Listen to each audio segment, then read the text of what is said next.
Morning students, मेरा नाम doctor Abhishek Kumar Mishra है।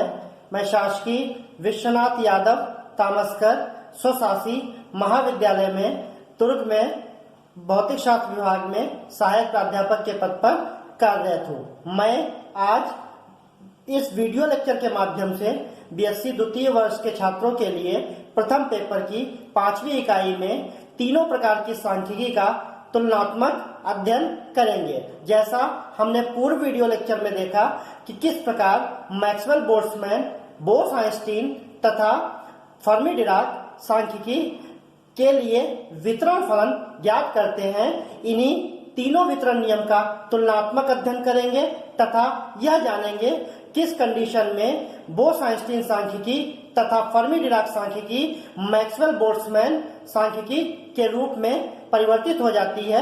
शुरुआत हम यहाँ से करते हैं। जैसा हमने पूर्व लेक्चर में देखा कि वितरण फलन, अगर हम मैक्सवेल बोल्ट्जमैन सांख्यिकी की बात करें तो इसके लिए हमने निकाला था वितरण फलन Ni equal to GI E alpha plus beta EL। यह नियम मैक्सवेल बोल्ट्जमैन सांख्यिकी के लिए वितरण नियम कहलाता है। यहाँ पर Ni आयत ऊर्जा अवस्था में कणों की संख्या है, Gi आयत ऊर्जा स्तर में ऊर्जा अवस्थाओं की संख्या है, अल्फा तथा बीटा नियतांक है।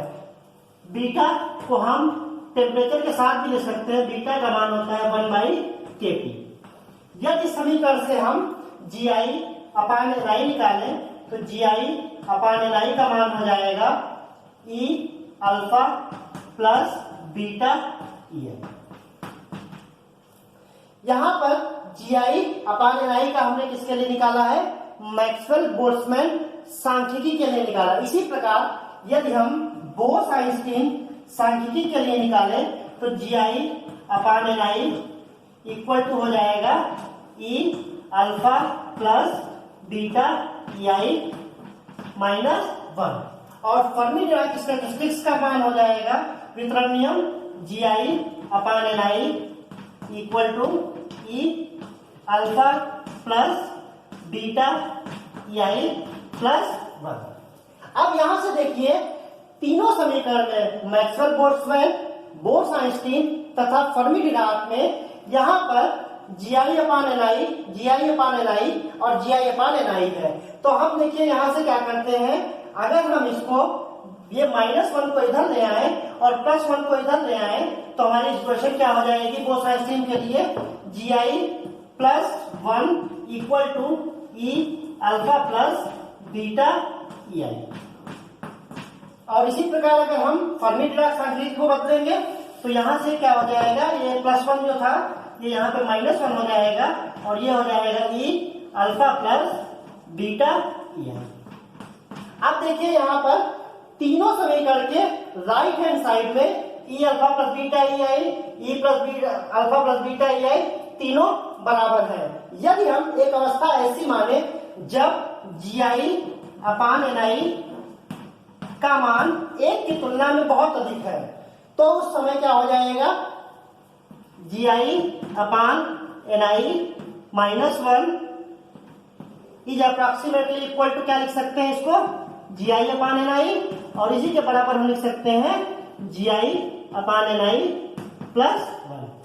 अर्थात जब Gi अपान Ni का मान बहुत अधिक हो जाएगा उस समय बोस-आइंस्टीन और फर्मी डिराक दोनों हमारी किसमें परिवर्तित हो जाएंगी? मैक्सवेल बोल्ट्जमैन सांख्यिकी में परिवर्तित हो जाएंगी। तब हम कह सकते हैं कि फर्मी डिराक का वितरण नियम और बोस-आइंस्टीन का वितरण नियम मैक्सवेल बोल्ट्जमैन के सांख्यिकी के रूप में परिवर्तित हो जाता है। यह अवस्था सामान्य अवस्था में होती। इसके अलावा यदि हम बात करें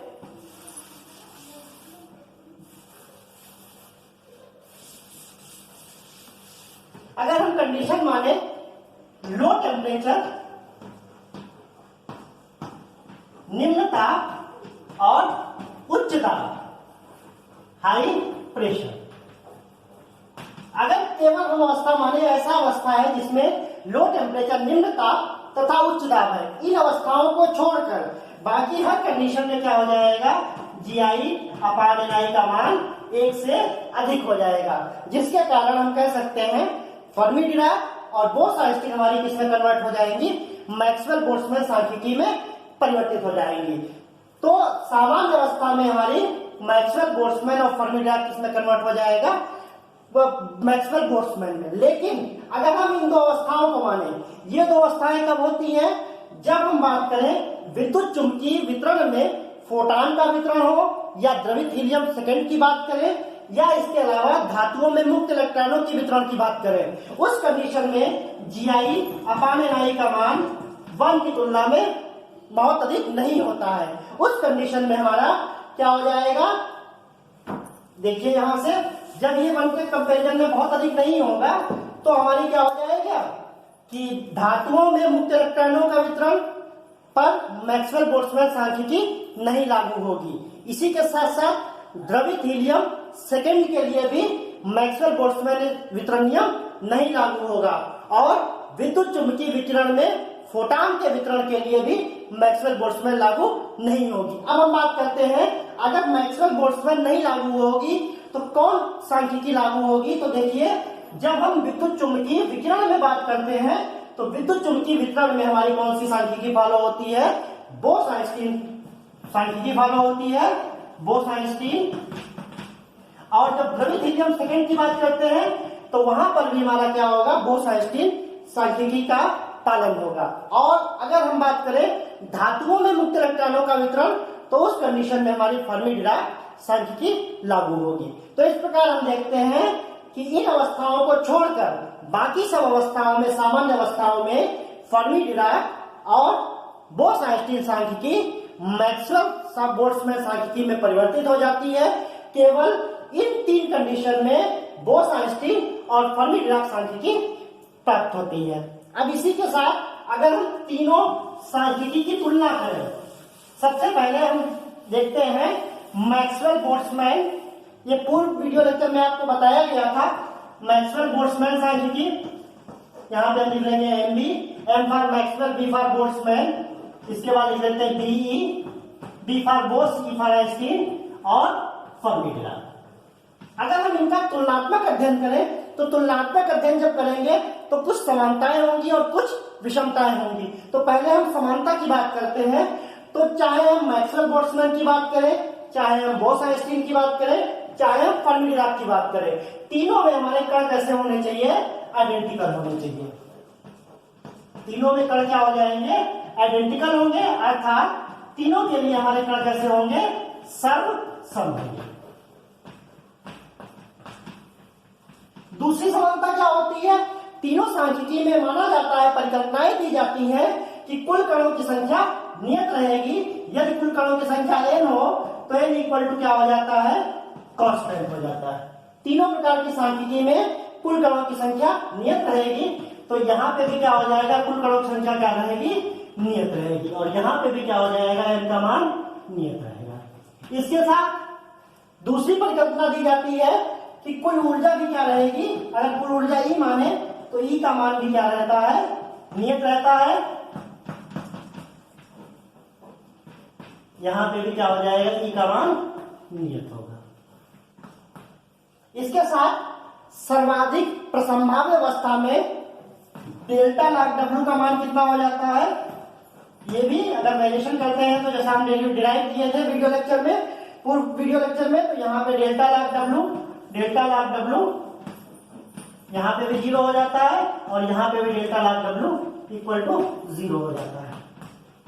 अब हम ये हमारी हो गई तीनों सांख्यिकी में समानताएं। अब बात करते हैं इन तीनों में डिफरेंस क्या है। तो देखिए, मैक्सवेल बोल्ट्जमैन में बताया गया था कि मैक्सवेल बोल्ट्जमैन केवल उन कणों के लिए लागू होती है जो सर्वसम होने के साथ में विभेद्य हो।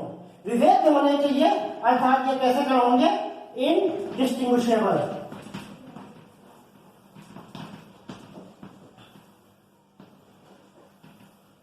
यहां पे क्या होने चाहिए, नहीं सॉरी, ये डिस्टिंग्विशेबल होना चाहिए, विभेद्य होने चाहिए। ये कण कैसे होने चाहिए, विभेद्य होने चाहिए। तो हम इसको लिखेंगे विभेद्य।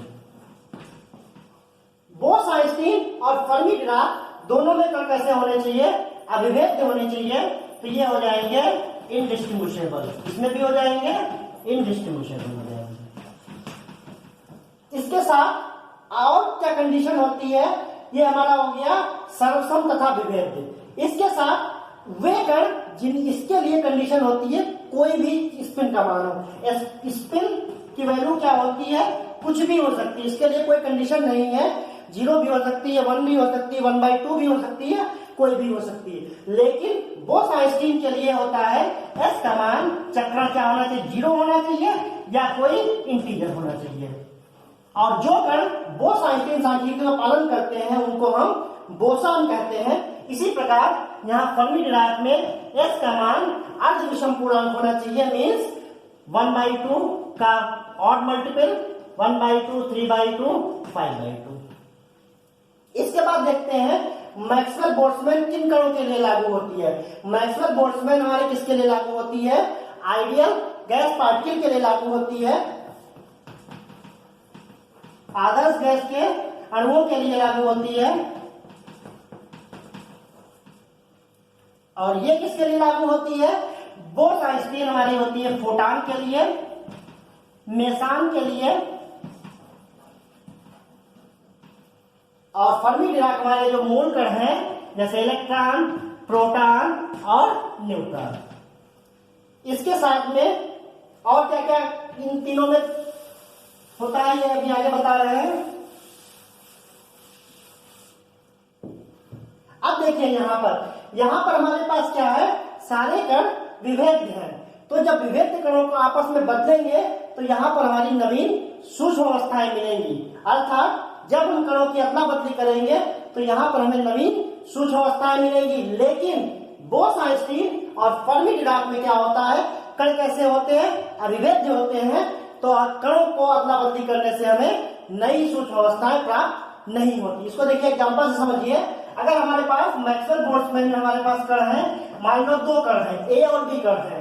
बोस-आइंस्टीन में हमारे क्या हो जाएंगे, 2 कण ए और ए हो जाएंगे, और फर्मी-डिराक में भी क्या हो जाएंगे, ए और ए हो जाएंगे। अब देखिए यहाँ पर मैक्सवेल बोल्ट्जमैन में क्या होता है, कला कोष्टिका में चाहे जितने कण हो सकते हैं, कोई रिस्ट्रिक्शन नहीं होता है। बोस-आइंस्टीन में भी क्या हो सकता है, इसमें भी कोई रिस्ट्रिक्शन नहीं हो सकता है, एक कोष्टिका में एक से अधिक कण हो सकते हैं। लेकिन फर्मी-डिराक में पाउली का अपवर्जन नियम लागू होता है, और पाउली का अपवर्जन नियम लागू होने से हम कह सकते हैं एक कोष्टिका में केवल एक ही कण होगा। अब इस प्रकार यहाँ देखते हैं, अगर हमारे पास 2 सेल है तो यहाँ पे देखिए 2 सेल में एक में हमने क्या कर दिया, ए और बी हो गया, दूसरी बार हमने क्या कर दिया, इसमें इसकी इंटरचेंज कर दिया। तो ये हमारी सूक्ष्म अवस्था पहली थी, ये दूसरी सूक्ष्म अवस्था हो गई। इसके साथ में अब हमने क्या किया, एक बॉक्स में 2 से अधिक कण हो सकते हैं या 2 हो सकते हैं, तो हमने इस दूसरे बॉक्स में ए भी कर दिया, और ये हो गया हमारा, तो ये हमारे पास कितने हो गए, यहाँ पे तो यहाँ पे हमारे पास कितने हो गए, ये हमारे पास 4 अवस्थाएं हो गई। अब देखिए यहाँ पर जब इसमें करेंगे तो इसमें हमारी कितनी अवस्थाएं हो जाएंगी, एक में हमने क्या कर दिया, ए कर दिया। अब यहाँ पर जब ए को बदलेंगे तो हमें नई सूक्ष्म अवस्थाएं नहीं मिलेगी, तो हम केवल क्या लिखेंगे, ए लिखेंगे। इसके बाद दूसरे में क्या हो गया, ए हो गया, और तीसरे में क्या हो जाएगा, ये सूक्ष्म अवस्था हो जाएगी ये। तो यहाँ पे सूक्ष्म अवस्थाएं कितनी मिली, 4 मिली, यहाँ पे सूक्ष्म अवस्थाएं 3 मिली। अब जब फर्मी-डिराक की बात करते हैं तो 2 कण है, तो 2 बॉक्स में है, तो यहाँ पे देखिए ए इसमें रहेगा और ए इसमें रहेगा, तो इसमें सूक्ष्म अवस्थाएं कितनी मिल जाएगी, हमें 1 मिल जाएगी। तो जैसे जैसे हम क्या करते जाते हैं, रिस्ट्रिक्शन लगाते जाते हैं, सूक्ष्म अवस्थाओं की संख्या घटती जाती है। मैक्सवेल बोल्ट्जमैन सबसे ज्यादा मिलेगा, उसके बाद बोस-आइंस्टीन में मिलेगा, और उसके बाद फर्मी-डिराक में मिलेगा।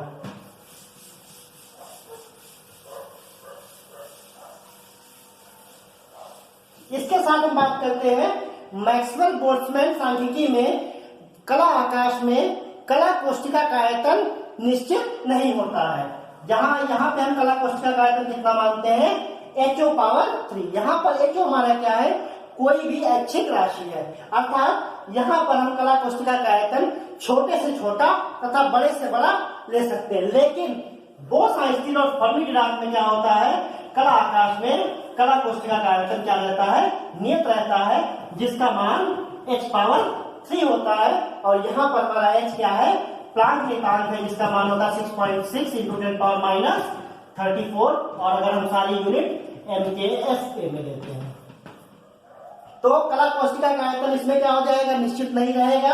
इसमें कला कोष्ठिका का आयतन निश्चित रहता है और यहाँ पे भी कला कोष्ठिका का आयतन निश्चित रहता है। इसके साथ देखिए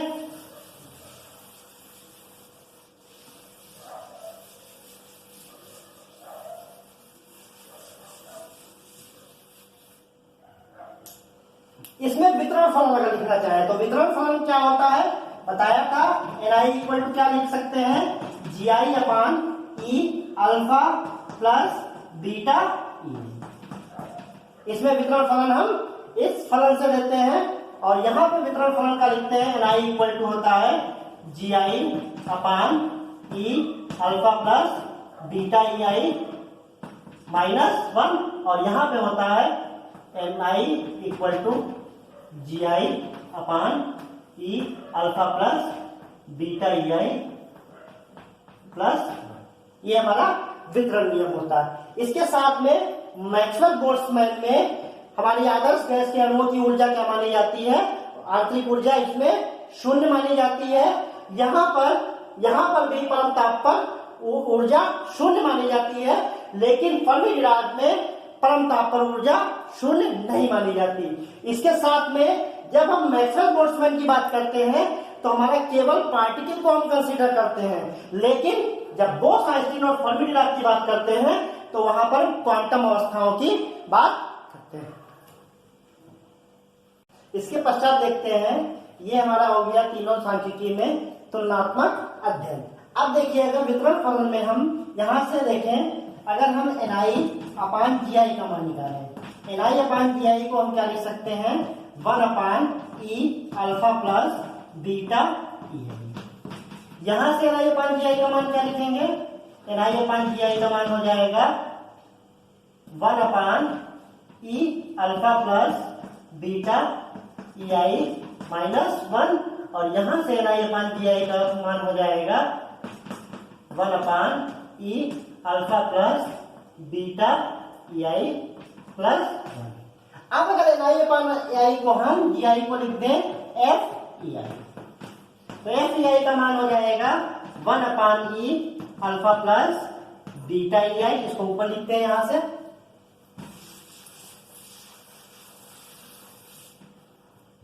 यहां से हम ये लिख सकते हैं FEI equal to 1 upon E alpha plus beta EI। ये हमारी किसकी सांख्यिकी के लिए है, मैक्सवेल बोल्ट्जमैन के लिए। इसी प्रकार इसके लिए अगर हम FEI लिखें तो FEI को हम क्या लिख सकते हैं, 1 upon E alpha plus beta EI minus 1। ये हमारी किसके लिए हो जाएगा, बोस आइंस्टीन के लिए। और यहाँ पे अगर हम बात करें फर्मी डिराक के लिए तो FEI यहाँ से हो जाएगा 1 upon E alpha plus beta EI plus 1। ये हमारा हो जाएगा फर्मी डिराक। यहाँ पर FEI हमारा क्या कहलाता है, FEI हमारा ऊर्जा अवस्था, EI के लिए ऊर्जा फलन है, ऊर्जा फलन है। और यहाँ पे ऊर्जा फलन क्या हो जाएगा, ये मैक्सवेल बोल्ट्जमैन के लिए ये ऊर्जा का वितरण फलन है, और यहाँ पर बोस आइंस्टीन के लिए है, और ये फर्मी डिराक के लिए है। या इसको हम कह सकते हैं ये वितरण फलन प्रत्येक में कणों की औसत संख्या को, प्रत्येक ऊर्जा अवस्था में कणों की औसत संख्या को प्रदर्शित करता है। अब हम यहाँ पे बात करते हैं तीनों प्रकार की सांख्यिकी के लिए लो टेम्परेचर और हाई टेम्परेचर पे हम क्या करेंगे, ऊर्जा और वितरण फलन का ये हम FEI का ग्राफ बनाएंगे। देखिए यहाँ से, यहाँ पे FEI है, यहाँ पे ऊर्जा है, ऊर्जा को हमने लिया है इलेक्ट्रॉन वोल्ट में लिया है। ये मैक्सवेल बोल्ट्जमैन के लिए बना देते हैं, ये हमारा हो जाएगा बोस आइंस्टीन के लिए हो जाएगा, और ये हो जाएगा हमारा फर्मी डिराक के लिए। इसमें भी FEI रहेगा और यहाँ पे ऊर्जा रहेगी EI इलेक्ट्रॉन वोल्ट में, ये भी रहेगा, ये भी EI इलेक्ट्रॉन वोल्ट में, और ये हमारा हो जाएगा यहाँ पर जो हम फर्मी डिराक की बात करते हैं तो फर्मी डिराक में ये मैक्सवेल बोल्ट्जमैन में ये इस तरीके से कर्व आता है। ये हमारा होता है, अगर हम टेम्परेचर को माने 10,000 K, और ये अगर हम टेम्परेचर माने तो ये हमारा हो जाएगा, इसको हम माने 1000 केल्विन। तो सबसे पहले इसकी बात करते हैं मैक्सवेल बोल्ट्जमैन में। देखिए यहाँ पर टेम्परेचर कितना है, निम्न ताप है हमारा 1000 K क्या है, लो टेम्परेचर है, और 10,000 केल्विन क्या है, हाई टेम्परेचर है। तो यहाँ पर क्या हो जाएगा कि ये जो हमारा निम्न ताप पर क्या हो जाएगा, ये यहाँ से क्या हो जाएगा, T का मान बीटा क्या है, T है। तो ये निम्न ताप पर घातांकीय रूप से क्या होता जाता है, घटता जाता है। जब हम टेम्परेचर हाई होता है तो यहाँ पर क्या होगा, यहाँ पर भी एक्सपोनेंशियली घटेगा, लेकिन जो गिरने की दर होगी, घटने की दर होगी, ये इसमें क्या हो जाएगी, ज्यादा हो जाएगी। अब देखिए बोस-आइंस्टीन की जब बात करते हैं तो बोस-आइंस्टीन में जब T का मान ज्यादा होगा तो यहाँ से T का मान लिखते हैं, अगर बीटा के लिखे तो ये हो जाएगा अल्फा प्लस EI अपान KT, ऐसे आएगा। तो T का मान जब लो होगा तो ये वैल्यू क्या हो जाएगी, हाई हो जाएगी।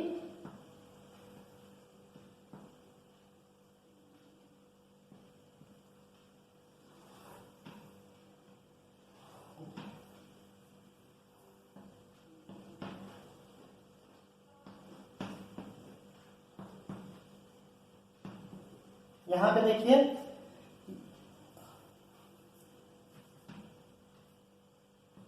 ये देखिए यहाँ पे ये 10,000 टेम्परेचर है ये वाला। अब यहाँ पे जो निम्न ताप होता है, निम्न ताप पर मैक्सवेल बोल्ट्जमैन वितरण नियम और बोस-आइंस्टीन वितरण नियम दोनों क्या है, एक समान होते हैं। देखिए इसको ग्राफ को इस तरीके से अगर हम यहाँ पे करें तो ये हमारा हो जाएगा 10,000 केल्विन, और ये जो दूसरा ग्राफ होगा ये हमारा हो जाएगा 1000।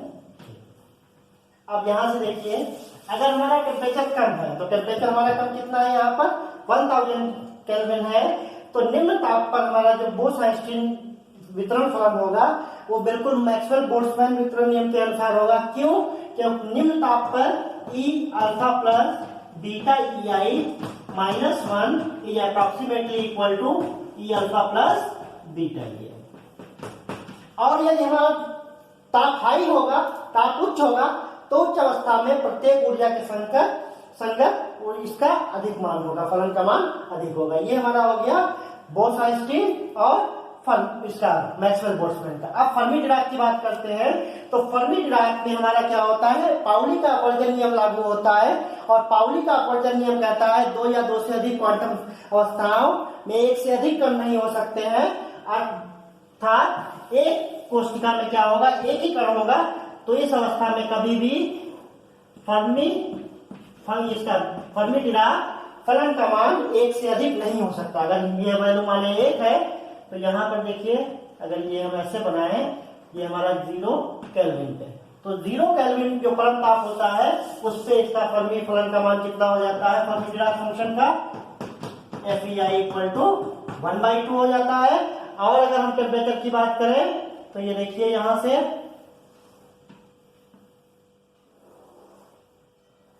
ये हमारा 1000 केल्विन है और ये हमारा है 10,000 केल्विन।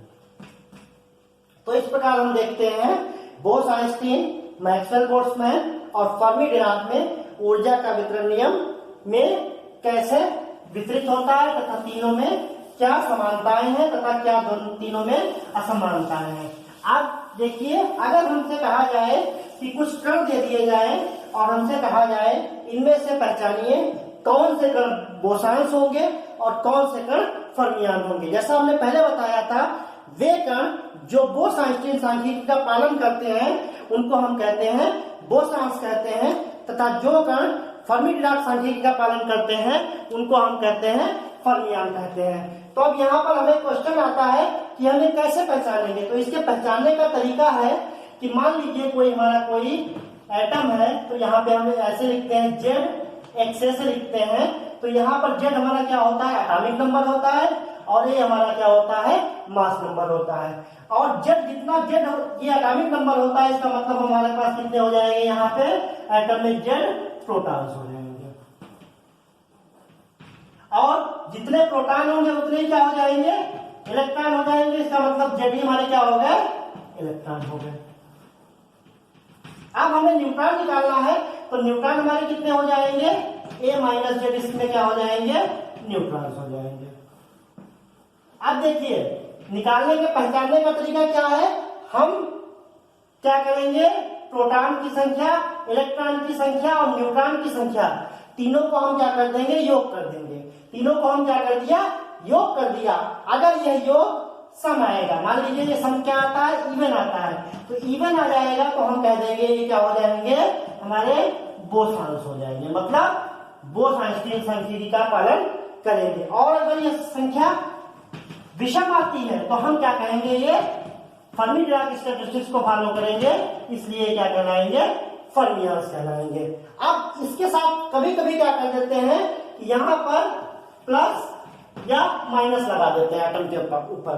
तो जब हम प्लस लगाएंगे, प्लस का मतलब क्या हो जाएगा, उसमें एक इलेक्ट्रॉन निकल गया है, तो यहाँ पर इलेक्ट्रॉन जो लिखते हैं यहाँ पे क्या लिख देंगे, -1 कर देंगे। और अगर ऋणात्मक लगाएंगे तो क्या हो जाएगा, इलेक्ट्रॉन की संख्या बढ़ गई है। तो बाकी फार्मूला वैसे ही रहेगा, बस ये प्लस और माइनस का ध्यान रखेंगे। प्लस होने का मतलब है इलेक्ट्रॉन हमारा क्या हो गया, एक कम हो गया, और माइनस होने का मतलब क्या हो गया, इलेक्ट्रॉन बढ़ गया। अब देखिए इसमें कुछ हम कण बता रहे हैं, इनमें पहचानना है। एक अल्फा कण 2He3, हाइड्रोजन अणु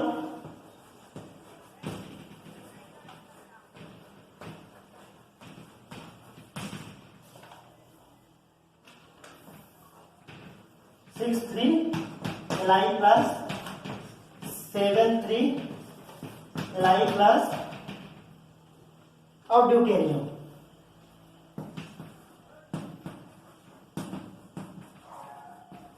इनमें से हमें कहा गया है कि ये हमारे पास लिखे हैं, इनमें से हमें पहचानना है कौन से बोसॉन होंगे और कौन से फर्मियन होंगे। तो देखिए हम क्या करें, हमारे पास क्या है, हम सब कणों के लिए क्या निकालेंगे, कुल कणों की संख्या निकालेंगे, मीन्स प्रोटॉन की संख्या, न्यूट्रॉन की संख्या और इलेक्ट्रॉन की संख्या। तो देखिए स्टार्ट करते हैं अल्फा कण से। अल्फा कण हमारा क्या होता है, इसको हम जानते हैं 2He4 का जो नाभिक होता है उसको हम क्या कहते हैं, अल्फा कण कहते हैं। अब यहाँ पर जेड कितना हो गया, 2 हो गया, मतलब इसमें कितने इलेक्ट्रॉन हो गए, 2 इलेक्ट्रॉन हो गए। साथ में कितने हो जाएंगे, 2 ही क्या हो जाएंगे, प्रोटॉन हो जाएंगे, और न्यूट्रॉन कितने हो जाएंगे, 4 - 2 का मतलब क्या हो जाएगा, 2 हो जाएगा। 2 क्या हो जाएगा, यहाँ पे न्यूट्रॉन हो जाएंगे। तो टोटल हमारे कितने हो गए, 2 + 2 + 2 मीन्स 6 हो गए। और 6 ये क्या है, ये सम है, तो हम क्या कह सकते हैं, अल्फा कण हमारा क्या हो जाएगा, बोसॉन हो जाएगा, मतलब ये क्या करेगा, बोस-आइंस्टीन सांख्यिकी का पालन करेगा। अब देखिए दूसरा क्वेश्चन, दूसरे में हमारा कहा गया है 2He3। 2He3 की बात करते हैं तो यहाँ पे क्या हो जाएंगे, 2 इलेक्ट्रॉन हो जाएंगे, 2 प्रोटॉन हो जाएंगे, और साथ में 3 - 2 कितना हो जाएगा, 1 न्यूट्रॉन हो जाएंगे। तो ये 2 + 2 + 1 कितना हो जाएगा, 5 हो जाएगा। और 5 क्या है, विषम है, तो इसको हम कह सकते हैं ये हमारा हो जाएगा फर्मियंस। तो ये हमारा क्या हो जाएगा, बोसॉन हो जाएगा, और ये फर्मियन हो जाएगा। अब देखिए तीसरा हमारा क्या है, हाइड्रोजन अणु। अब हाइड्रोजन अणु की बात करते हैं, तो हाइड्रोजन अणु में क्या हो जाते हैं, हाइड्रोजन के 2 परमाणु होते हैं, और हाइड्रोजन के परमाणु में क्या होता है, एक इलेक्ट्रॉन होता है और एक प्रोटॉन होता है। तो हाइड्रोजन अणु में क्या हो जाएंगे, हमारे 2 हाइड्रोजन परमाणु हो जाएंगे, और एक हाइड्रोजन परमाणु में क्या होता है, एक प्रोटॉन और एक इलेक्ट्रॉन होता है। तो हम क्या लिख देंगे, 2 × 1 प्रोटॉन + 1 न्यूट्रॉन। तो 1 + 1 कितना हो गया, 2 हो गया, 2 और 2 जा कितना हो जाएगा, 4। तो ये 4 क्या है, हमारा सम निकला है। तो हम ये कह सकते हैं हाइड्रोजन और हमारा क्या हो जाएगा, ये भी क्या हो जाएगा, बोसॉन होगा। अगला देखिए, यहां पर देखिए 6, 3 Li। अब यहाँ पर ZHA के फॉर्म में लिखा है, साथ में यहाँ पे धनात्मक आयन लिखा है। तो हमने बताया था कि जब धनात्मक होता है तो इलेक्ट्रॉन की संख्या क्या हो जाएगी, इलेक्ट्रॉन निकल जाता है, तो इलेक्ट्रॉन निकल जाता है। यहाँ से देखिए, अब यहाँ पे क्या हो जाएगा 3, मतलब यहाँ पे प्रोटॉन कितने हो जाएंगे 3 और इलेक्ट्रॉन कितने हो जाएंगे 3 थे, एक इलेक्ट्रॉन निकल गया तो कितने हो जाएंगे 2 इलेक्ट्रॉन। और यहाँ से न्यूट्रॉन की संख्या करेंगे 6 - 3 कितना हो जाएगा 3 न्यूट्रॉन हो जाएंगे। तो 3 + 2 + 3 कितना हो जाएगा 8 हो जाएगा। यह भी सम संख्या है, तो इसको हम क्या लिख सकते हैं, ये क्या हो जाएगा बोसॉन होगा। अगला देखिए 7 3 Li प्लस, इसमें भी देखिए क्या हो जाएगा 3 हमारे प्रोटॉन होंगे और इलेक्ट्रॉन कितने हो जाएंगे, यहां से इलेक्ट्रॉन हो जाएंगे 2। क्यों 2 इलेक्ट्रॉन हो जाएंगे, एक यहाँ पे पॉजिटिव लगा है तो ये क्या हो जाएगा 3 - 1 दैट इज 2। और यहां से न्यूट्रॉन की संख्या कितनी हो जाएगी 4 न्यूट्रॉन। तो 3 + 2 + 4 कितना हो जाएगा 9 हो जाएगा। 9 ये क्या है, ये विषम है, तो ये क्या हो जाएगा फर्मियन हो जाएगा। अब हमारे पास है ड्यूटेरियम। ड्यूटेरियम में देखते हैं, ड्यूटेरियम क्या कहते हैं, ड्यूटेरियम होता है 1s2।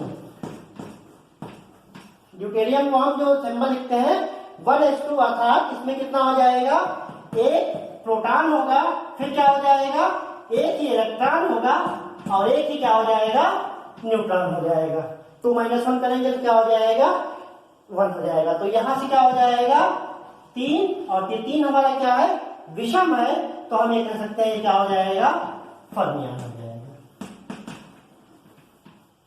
इसी के साथ दूसरा अगर हम देखें, एक और एग्जांपल देखें कि अगर हमारे पास 4 बॉक्स है और कहा जाए इसमें से 3 कण का हमें विन्यास निकालना है, कितने प्रकार से वो वितरित किए जा सकते हैं, तो वितरित जब किए जाएंगे तो हमारे पास कहा गया है क्वेश्चन में चिरसम्मत सांख्यिकी का पालन करें, अर्थात क्लासिकल स्टैटिस्टिक्स, अर्थात मैक्सवेल बोल्ट्जमैन के हिसाब से डिस्ट्रीब्यूशन करना है।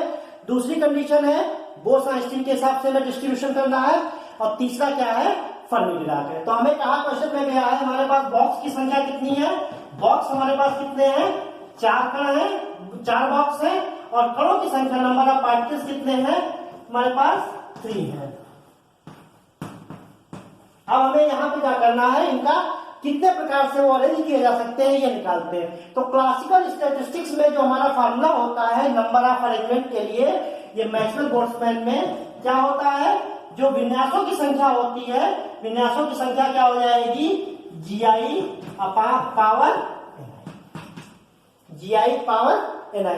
अब यहाँ पे देखिए बॉक्स हमारे कितने 4 हैं और कण कितने हैं 3 हैं, तो हमारा Ni का मान कितना हो जाएगा, Ni = 3 हो जाएगा, और GI = कितना हो जाएगा 4 हो जाएगा। तो यहां से इस फार्मूले में जब लिखेंगे तो GI कितना है 4 पावर 3, यहां से कितना हो जाएगा 64। तो जब चिरसम्मत सांख्यिकी लगाएंगे, अर्थात मैक्सवेल बोल्ट्जमैन सांख्यिकी लगाएंगे, तो 4 बॉक्स में 3 कणों के अरेंजमेंट के तरीके कितने हो जाएंगे 64 तरीके। अब बात करते हैं बोस-आइंस्टीन। तो बोस-आइंस्टीन के लिए जो फार्मूला बताया था, बोस-आइंस्टीन का विन्यासों की संख्या क्या हो जाएगा, विन्यासों की संख्या ये फार्मूला बताया था Ni + GI - 1 अपान फैक्टोरियल Ni और फैक्टोरियल GI - 1। यहाँ पे क्या होता है, हमारे कण कितने Ni है और GI है, और GI को हम जो डिस्ट्रीब्यूट करते हैं वो कितने सेल से डिवाइड कर सकते हैं GI - 1 से। ये देखिए कैसे, मान लीजिए हमारे पास ये 3 बॉक्स है, अब 3 बॉक्स को हम डिवाइड करेंगे तो हम कितने विभाजक से लगाएंगे 1 और ये 2। तो कहने का मतलब है हमारे अरेंजमेंट कितने तरीके हो जाएंगे Ni + GI - 1 और फैक्टोरियल Ni और फैक्टोरियल GI - 1। फैक्टोरियल Ni से डिवाइड क्यों किया गया, क्योंकि कण कैसे हमारे हैं अविभेद्य है, और GI - 1 क्या है अविभेद्य कण है, इसलिए अगर उनको अदला बदली करेंगे तो उससे अरेंजमेंट हमारे क्या होंगे, कोई भी सूक्ष्म अवस्थाएं नई प्राप्त नहीं होंगी। अब यहां से देखिए फार्मूले में Ni का मान कितना लिखेंगे, Ni है 3 + 4, 3 + 4 कितना हो जाएगा 7 - 1 कितना हो जाएगा 6। दूसरा देखिए फैक्टोरियल Ni, फैक्टोरियल Ni का मान कितना हो जाएगा फैक्टोरियल 3 और यहाँ से फैक्टोरियल 4 माइनस 1 कितना हो जाएगा फैक्टोरियल 3। यहाँ से इसको सॉल्व करेंगे तो फैक्टोरियल 6 को 6 इंटू 5 इंटू 4 और यहाँ से हो जाएगा फैक्टोरियल 3 और यहाँ से फैक्टोरियल 3 और फैक्टोरियल 3 को जब सॉल्व करेंगे 3 इंटू 2 इंटू 1 होगा 3 इंटू 2 फैक्टोरियल 3 कैंसिल हो जाएगा 3 टू 6 कैंसिल हो जाएगा तो ये नंबर ऑफ अरेंजमेंट कितने हो जाएंगे 20 हो जाएंगे। तो इस प्रकार हम देखते हैं 4 बॉक्स में 3 कणों को जो अरेंजमेंट के तरीके हो जाएंगे अगर उनको मैक्सवेल बोल्ट्जमैन के हिसाब से वितरित किया जाएगा तो कितने तरीके हो जाएंगे कुल 20 हो जाएंगे। अब हम बात करते हैं फर्मी-डिराक की। फर्मी-डिराक में पाउली का अपवर्जन नियम लागू होता है तो हमेशा बॉक्स की संख्या या तो कणों के बराबर होगी या कणों से ज्यादा होगी। तो यहाँ पे जो हमारे फर्मी-डिराक में जो हमारे नंबर ऑफ अरेंजमेंट होते हैं इसको हम ऐसे लिखते हैं GI CNI। तो यहां से देखिए GI का मतलब क्या हो जाएगा फैक्टोरियल GI और यहां से factorial NI factorial GI minus